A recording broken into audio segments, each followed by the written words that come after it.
Hello hi नमस्कार मुई रानी स्वागत करुछे आमर चैनल के Rani Sanjay kitchen channel and blog के आपण मान को बहुत बहुत स्वागत।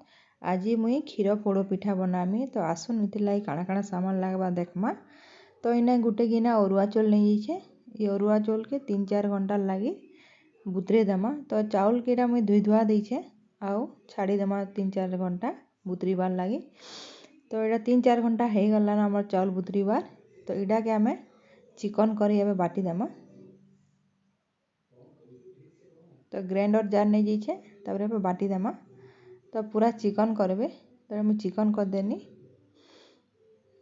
आउ पिठोरे आधा कप पैन देमा आउ इटा इतार घोलटे बनामा।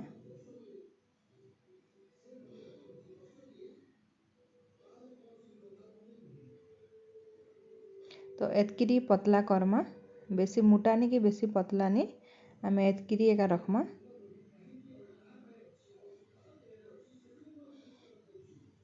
एतकिरी बेला मुई पैन देकिरी तार गोल बने देनी।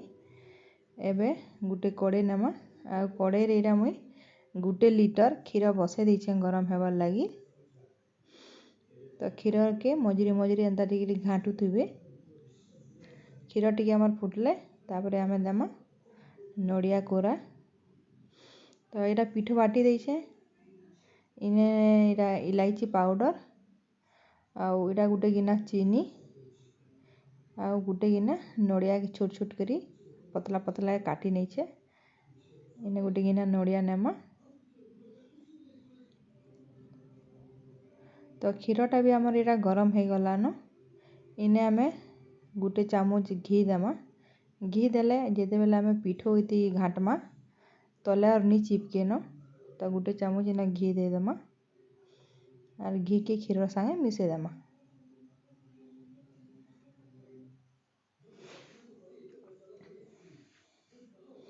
इड़ा मिसे देला परे तापरे आमे देमा चीनी नड़िया आउ इलायची पाउडर। तो इने मुई नहीं जाइछे गुटे गिना चीनी गुटे गिना चाउल गुटे गिना चीनी बढ़िया से लागबा। आपण मानक टिके मीठा दरकार बेला इने टिके अधिका चीनी भी नहीं पारबे हेले क्षीर पोड़ पिठारे बेसी मीठा हेले भल नहीं लागे। तो मुई गुटे गिना चाउल गुटे लीटर क्षीर रे गुटे गिना चीनी नहीं आउ नड़िया कोरा इटा गुटे गिना नहीं जाइछे। नड़िया कोरा भी नहीं पारबे आउ एंदा छोट छोट कर काटिकी भी नहीं पारबे। एंदा छोट छोट कर काटिकी जदि पके थिबे बेला खाइला बेले चाबी हेले भल लागसी। इने नहीं जिमा इलायची पाउडर गुटे चुटकी हेबा इटा इटा दे करी मिसे देमा।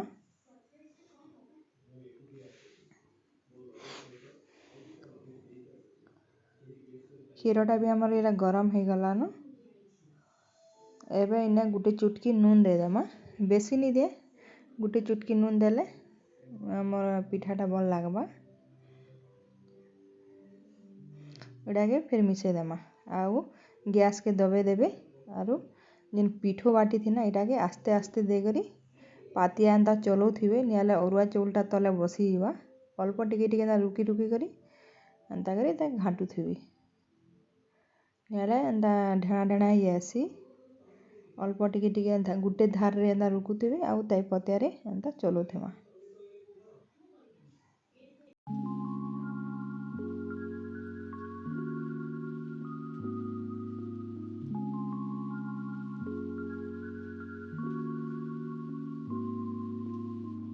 तो इटा पिठो के दे देनी आउ इटा के 7 रु 8 मिनिट लो फ्लेम रे इटा के आमे भल से घाटमा। आमर चाउल पिठोटा जेनता क्षीर रे भल कर सीझी जीवा आउ एटा गोटे जतनी बलिया करमा। तो एंता आस्ते आस्ते गैस दबे करी इटा के भल के घाटू थिबे मझी नहीं छाड़ी देबे। छाड़ी देले चाउलटा तले कड़े रे चिपकी जीवा। तो इटा टिके टिके हेई बसला ना आमर पिठोटा इटा टिके बहलिया ही गलान एंता चलो थिबे न।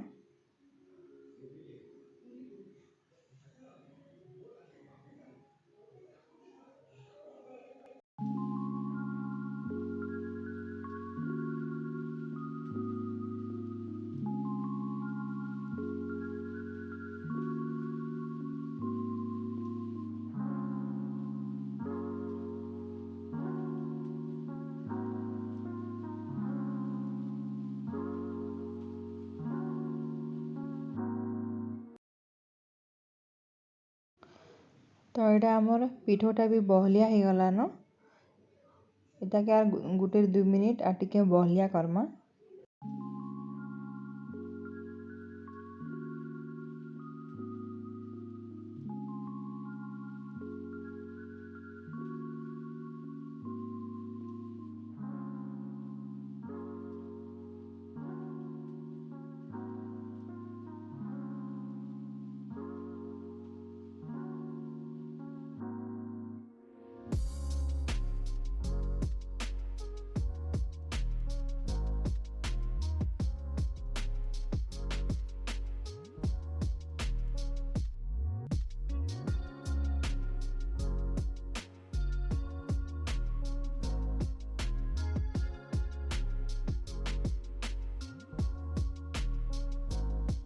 जतनीटा आमर हो गला।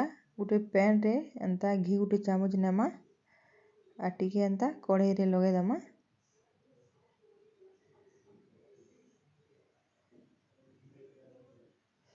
एटा सब आड़े लगे देनी।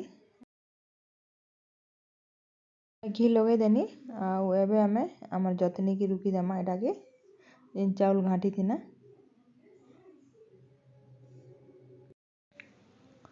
तो एटा के दे करी तार ऊपर आमे गोटे चामच घी दे देमा आर सम करी चारिआडे लगे देमा।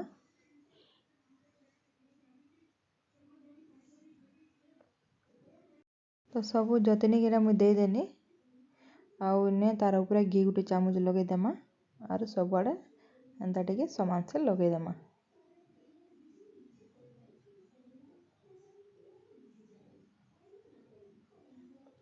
आउ तार ऊपर ढक्कन ढाबी देकरी इताके 40 रु 45 मिनट बसामा। तो मुझे तावाटे बसई देछे गरम हेबार लगी। तावार ऊपरे आमे पैन के बसामा बोले जल्दी करी आमर इटा पुड़ी नी जीवानो। एते लगी मुझे मोटा तावाटे बसई देछे आउ तार ऊपर पैन के बसई देछे और गैस के पूरा दबे देछे।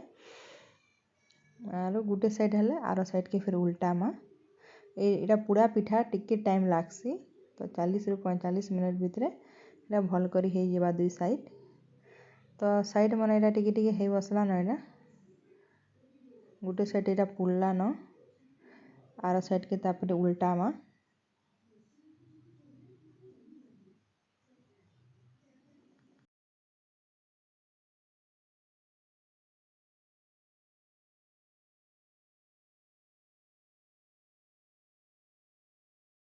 तो टिके ठंडा करी उल्टाबे नियाले एटा थाली रे पूरा चिपकी आसी।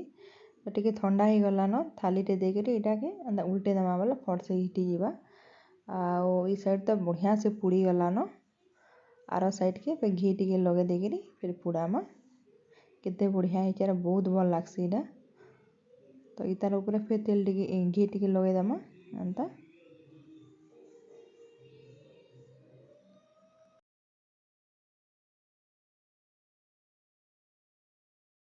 तो एटा घी लगे देनी आउ एटा के दे दमा पैन रे आरो एबेरा ढक्कनी ढाबे न एटा के छाड़ी दमा 5 रु 6 मिनिट। इटा हला परे तापरे आमे एटा के काटमा।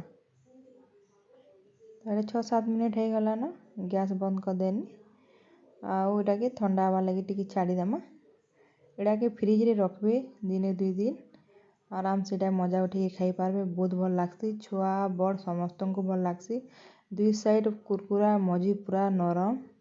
तो एटा टिके गरम अच्छे ताली एटा के आर घंटे 2 घंटा फ्रिज रे रखी काटबे वाले भल से एटा काटी हेसी। एटा टिके उषुम अच्छे मैं खाली वीडियो रे देखाबार लगी एटा के जल्दी से काटी देनी।